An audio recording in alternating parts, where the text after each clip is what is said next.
What is going on, miners, and welcome back to the Hobbyist Miner channel. Well, as you guys can see today, I am joined by a special guest. How's it going, Seb?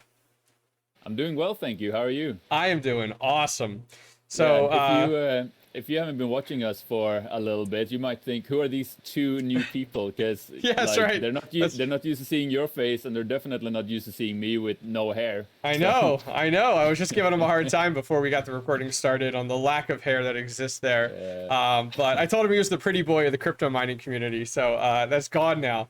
yeah, Yeah, so if you guys are joining us today, this is going to be a casual conversation.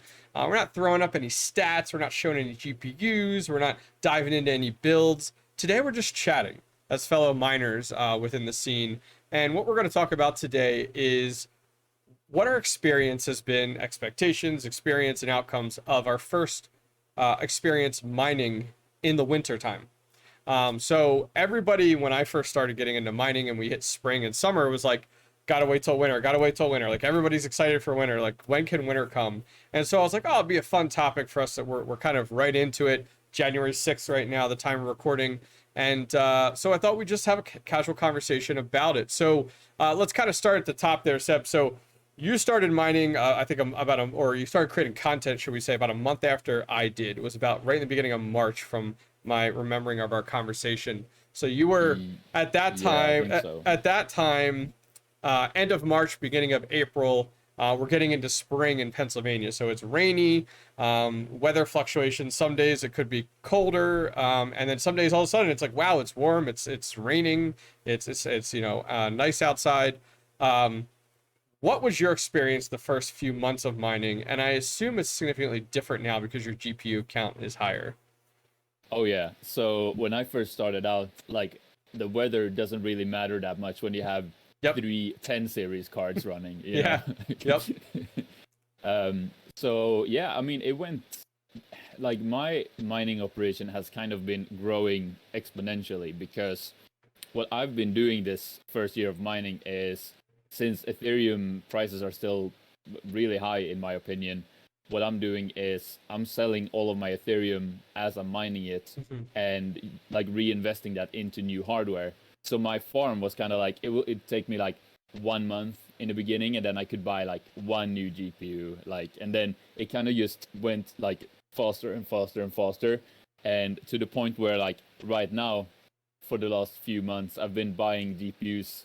I don't want to say like crazy because I'm not like Red Panda mining, but it's Right. been growing kind of quick to the point where I'm like, I'm so aware right now that I'm like, I've overreached very far in terms of what my like house will be able to handle temperature wise Got come it. summer next year. Because Hmm. at like around mid summer 2021, I was like, my GPU count was what, like maybe 12 or Yeah. 18 or something, Yep. and I am I'm well past that now. Yeah, it's really interesting. So like when I first got into mining, same thing.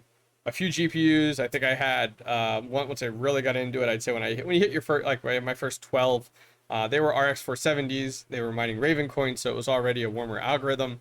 But it was it for like the entire house. So it made my basement warmer, but it wasn't unbearable.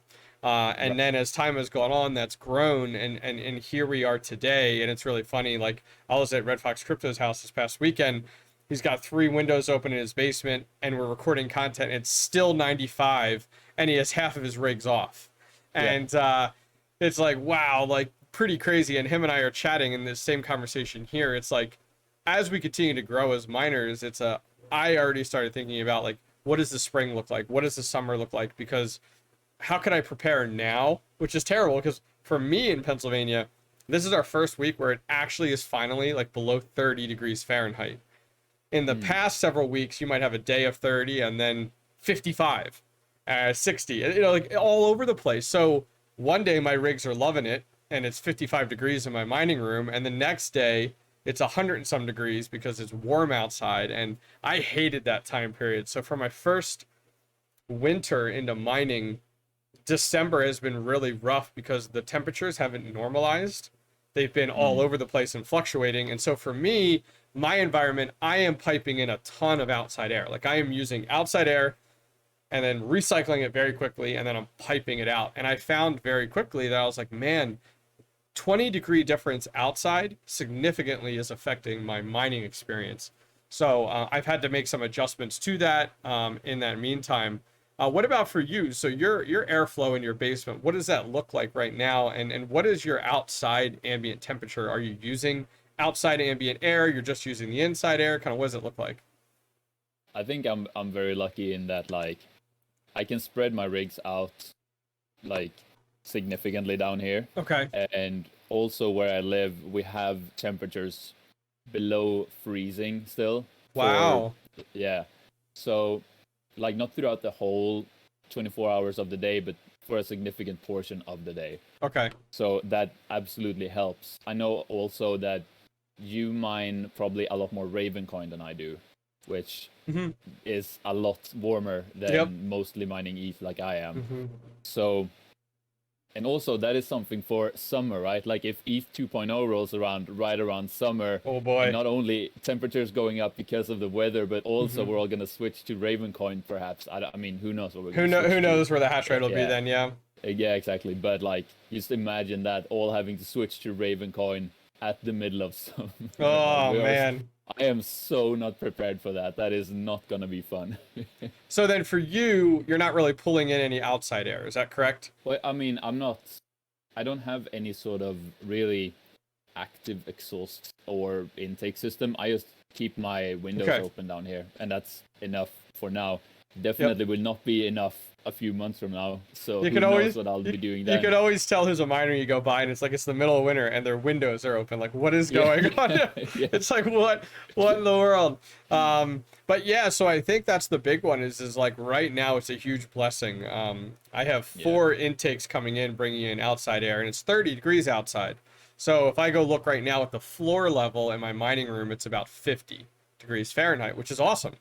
And then by the top, it raises about 30 degrees by the time it goes from your floor to the exhaust at the top going through the mining rigs and all.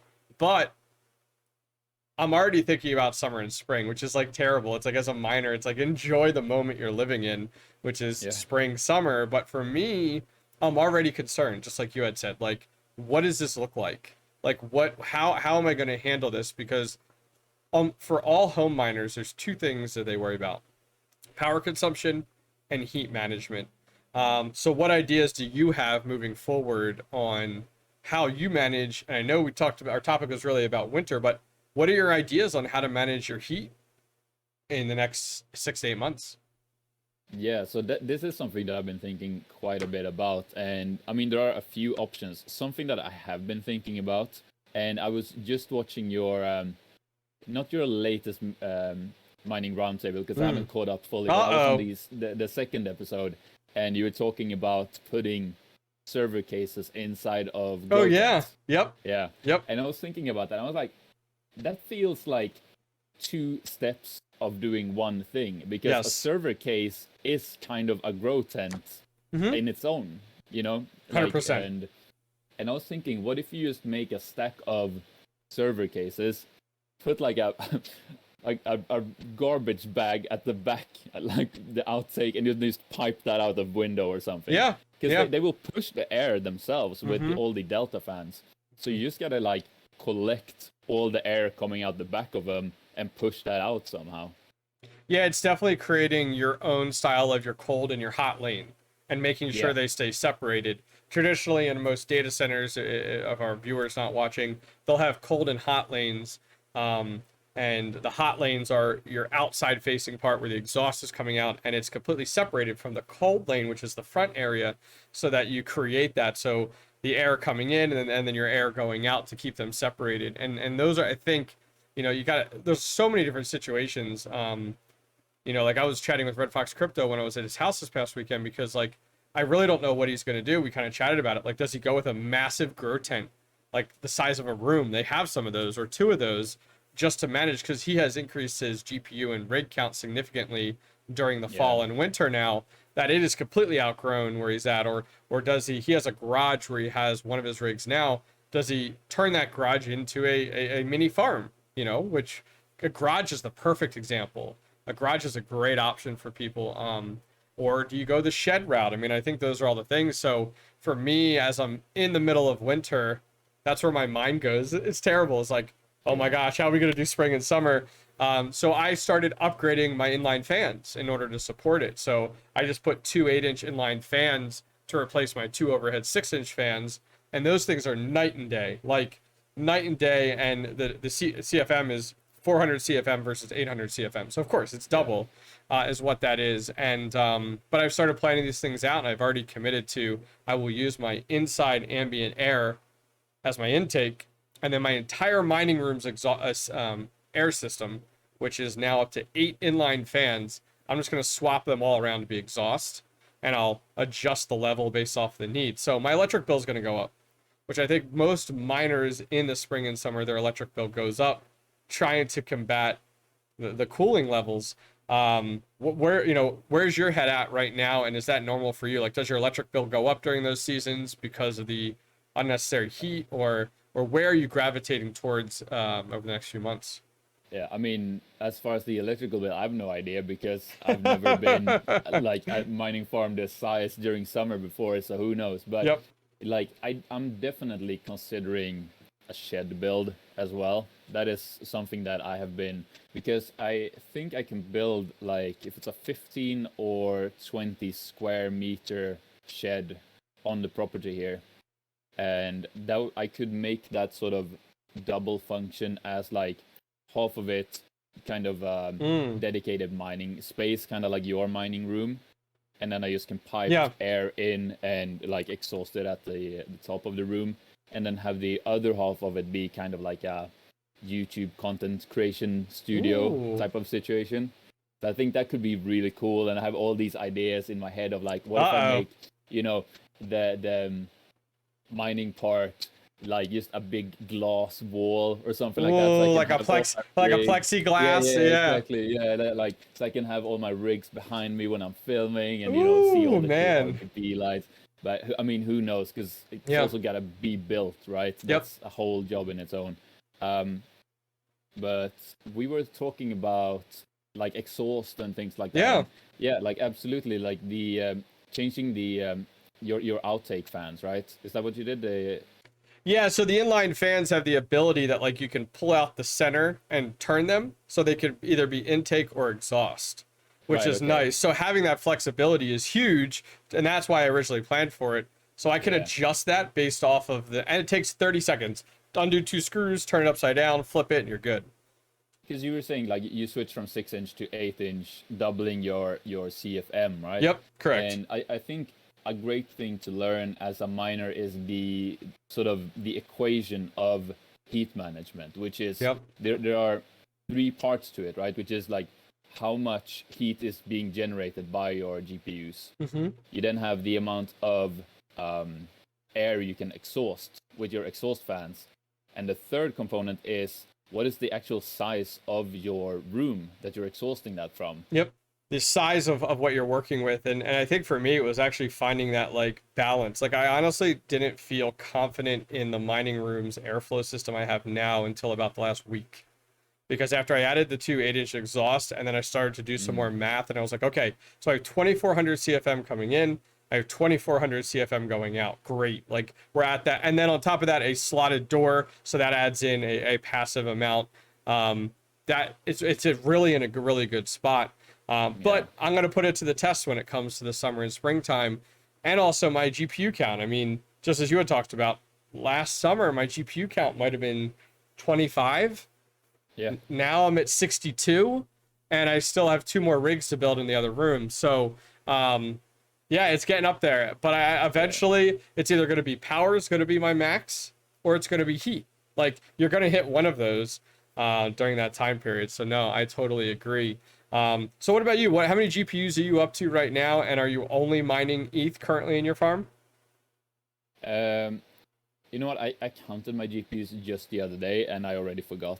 I think I'm somewhere between 50 and 60 right now. Wow. Okay. And as for what I'm mining, I'm doing mostly ETH, but I have one rig of 53060s where I'm mining Ravencoin, and then on this rig behind me, I have a let's see, I have one 3070 Ti, one 3070 LHR, one 3060 Ti LHR, and those three are also mining Ravencoin. Okay. So I've got 8 GPUs mining Raven, and the rest is Ethereum. Okay. Yeah, it's interesting. You know, everybody told me wait till winter to mine Ravencoin. Like you mine Ravencoin in the winter, Yeah. And then you swap over. And I've been a sole dedicated member of the Ravencoin crew of mining it year round at this point. Granted, today you had a great video on Ravencoin and the possibility of it being more profitable, so it ties in very well. Oh yeah, you know, I've been like seriously considering like, should I swap my whole farm to Raven just up until the halving? And I honestly might do that just to like, because I was like, how much can I make a day on Raven? Not in terms of like dollars, but like actual the amount of how much Raven coin. can you make before the halving occurs, and because if the value increases, it should, but who knows what'll happen. The only downside is that heat management, like take your heat now double it. That's what you'll be with Ravencoin. 100%. Yeah, I mean that's not even a joke, because like many GPUs pull twice the wattage on Raven than they do on Ethereum. Yes. Or if not twice, close to twice. Yep. And I mean the simple math of it is like twice the wattage, twice the heat. Yeah. Because that's what the electricity is turned into in a mining rig, right? Mm-hmm. So yeah, you will literally produce twice the amount of heat just mining Raven instead of ETH.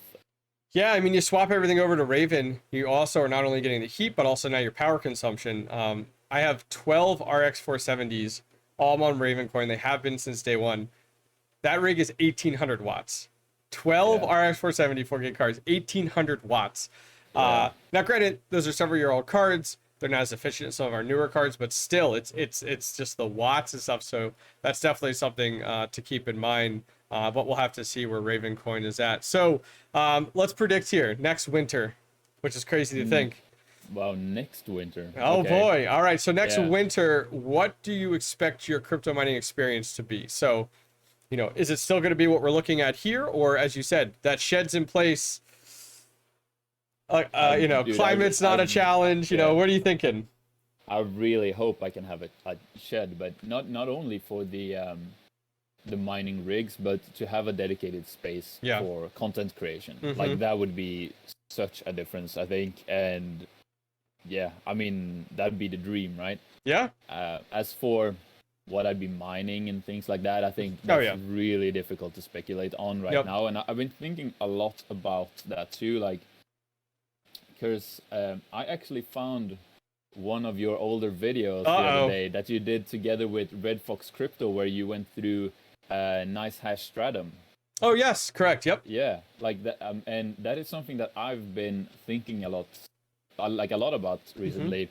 That is a pretty good way of mining, you know, S-word coins, right? Yep. And getting paid in Bitcoin quite directly. And in doing that, you can also, because it might become the case where, like, as Ethereum mining goes away, you might find that like some GPUs are really efficient on some coins.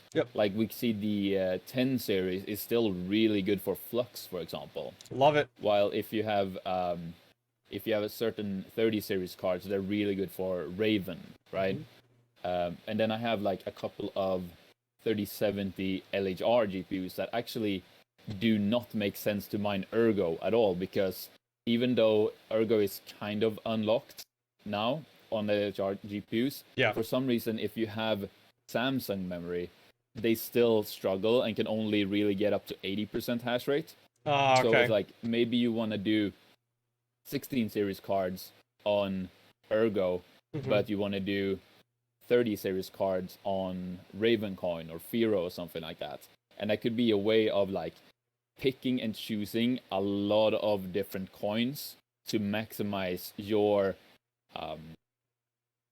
what do you say, like your profitability, right? But still not having 15 different coin wallets that you need to manage, you know.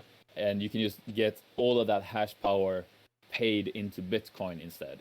So that is something that I'm looking into for sure. Yeah, I mean the stratum discussion on just, and as you guys are familiar, you could set up so that you mine Ravencoin through NiceHash, through HiveOS, and then you get paid out on NiceHash's platform, which is in Bitcoin. You can do it on Windows too. Yeah, oh, don't want to forget Windows, that's right. But that being said, that may be something that's more attractive as we hit like proof of stake with Ethereum when the market becomes so uncertain. It's like, Yeah. for GPU mining, but for Bitcoin ASIC mining, it's going to be the same. Like it's not really going to be affected from that. So a lot of people may gravitate towards that for a few weeks until the market stabilizes as to kind of where things are going, and then you're just mining Bitcoin during that time. And we all know Bitcoin traditionally is going to continue to grow. It has its dips, but will continue to grow. So that may be more of that conservative, safer avenue to go for our audience, especially looking towards the future. For next winter, I'm hoping to be at a shed as well. I always tell people, they ask me about like the mining room, and I'm like, listen, if I knew what I knew in February, what I know now, I would have never done a mining room. And it's fun and it's nice to have it like right next to me, but because I'm sub level, ground level, it's like everything has to go up and out, and so like you're kind of limited to the room you build. Versus in a shed, it's like, great, I'm gonna go buy an AC Infinity 3000 CFM shutter fan, stick that in the wall in my shed, and that's just sucking that air right out of there. It's so much simpler when you have a dedicated environment. What I tell people too is like, get it out of your house, eliminate your home as an environment that it's mining in, and it's totally different because you're not affecting that environment around you. I mean, this heats up and it gets to 100 degrees, the rest of my house suffers. So it's like those are some of the things you definitely have to keep in mind. But we're about 25 minutes now chatting with Seb. So I think we're going to go ahead and round things out here for chatting about just kind of a fun little casual conversation. You know, any last things to recommend to our audience here as we depart? Yes. So if you wouldn't mind going to youtube.com and searching for The Hobbyist Miner, and then hit the little like subscribe button, and right next to that there's like a little bell that you can ring. So if you would just do that, I'd be really happy. That would make me really happy. This guy right here. I was waiting for like a self-promotion for yourself, and I was like, all right, cool, good for you. Instead he flips the tides. That's not my style. Awesome. Well, thank you, Seb, very much for joining me. Hey, thank you for having me. Always so much fun talking to you. Thank you. We don't do it enough. I know. Leave some comments down below, guys, on your experience in the summer versus the winter. Some things that you have found worked, some concerns that you have. We'll definitely check out those comments. If you guys have future topics that you'd love for us to discuss, Seb and I love just jumping in front of a camera, having no script, no timeline objective, just chatting. We'd love to bring more of these to you guys in the future. So feel free to, hey, love to see a topic on XYZ, and we'll dive into it coming up in the near future. Don't forget either, go check out, what side are you on? You're on this side. Go check out this guy on his channel. Just hit 50,000 subscribers, which is insane. Blowing away metrics across the board, which is, I think, great. Go check out his latest video on Ravencoin, and it might possibly be more profitable than mining Ethereum right now. So go check it out on his channel. He explains everything. Other than that, from myself, from Seb, thank you guys very much for joining us today. We'll see you guys next time. Hit the like button. And subscribe. Subscribe.